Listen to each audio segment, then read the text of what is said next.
باللہ من الشیطان الرجیم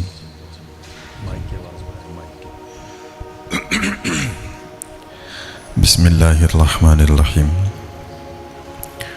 قال اللہ تبارک و تعالی فی القرآن المجید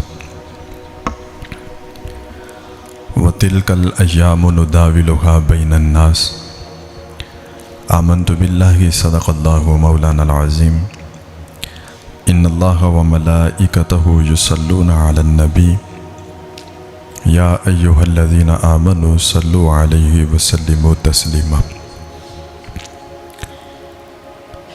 الصلاۃ والسلام علیک یا سیدی یا رسول اللہ وعلی آلک واصحابک یا سیدی یا حبیب اللہ الصلاۃ والسلام علیک یا سیدی یا رحمۃ للعالمین وعلی آلک واصحابک یا سیدی یا محبوب رب العالمین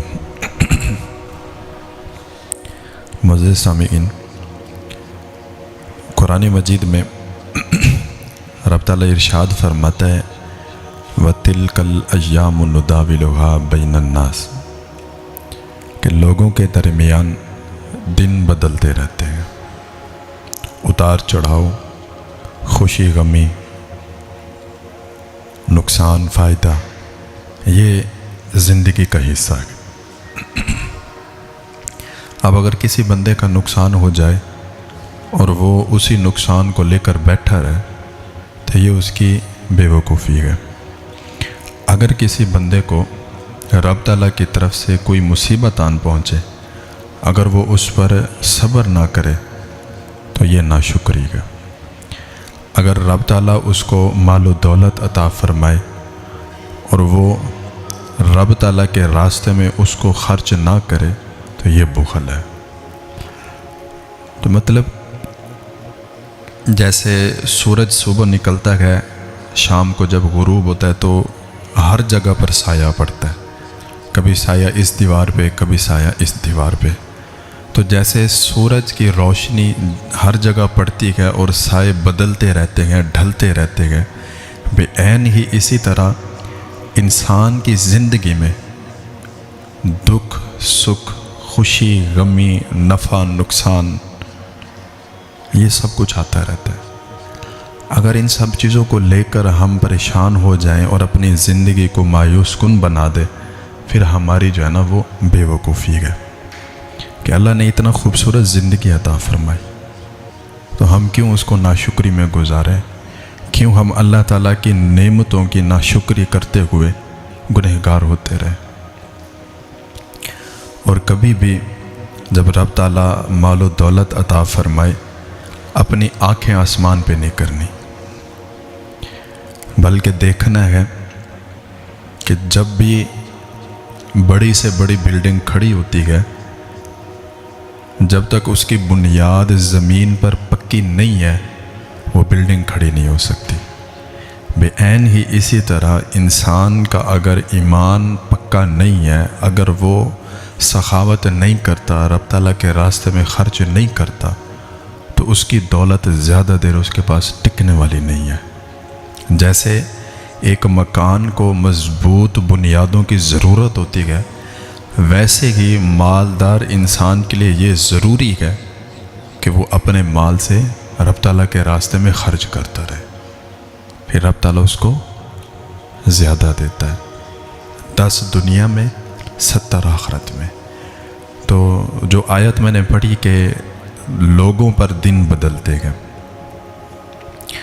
اس آیت کے ماتحت مفسرین کرام نے بڑی بڑی تفاسیر کی، لیکن ایک تفسیر، ایک وضاحت جو مجھے سب سے زیادہ جو نا دل کو لگی، ویسے تو ساری ماشاءاللہ ہر کسی نے اپنے اپنے ذہن کے مطابق باتیں کی، لیکن یہ جو بات تھی نا یہ میرے دل کو لگی۔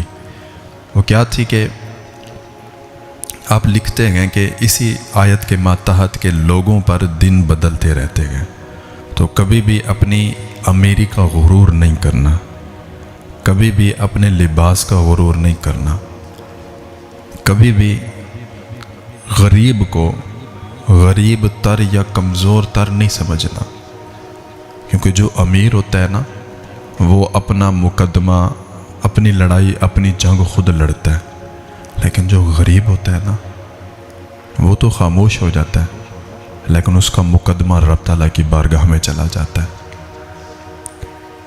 تو غریبوں کی آہ سے ڈرنا چاہیے۔ جو بندہ اپنا مقدمہ لڑ رہا ہے، جو جواب دے رہا ہے، اس سے اتنا خوف زدہ ہونے کی ضرورت نہیں ہے، کیونکہ اس کا تو ہمیں پتہ ہے کہ سامنے کھڑا ہوا ہے، کیا کر لے گا؟ بڑی حد گولی مار دے گا یا بڑی حد جینا مشکل کر دے گا، اس کے علاوہ تو اور کچھ نہیں کر سکتا نا، سب سے بڑی اور آخری بات مار ڈالے گا۔ لیکن اگر غریب کے ساتھ ہم زیادتی کرتے ہیں، اس کو نقصان دیتے ہیں، تو پھر کیا ہوتا ہے؟ دنیا و آخرت دونوں تباہ ہو جاتی ہے، کیونکہ جس کا معاملہ رب تعالیٰ کی کچہری میں چلا جائے نا، وہاں پر تو پھر انصاف ہی انصاف ہے۔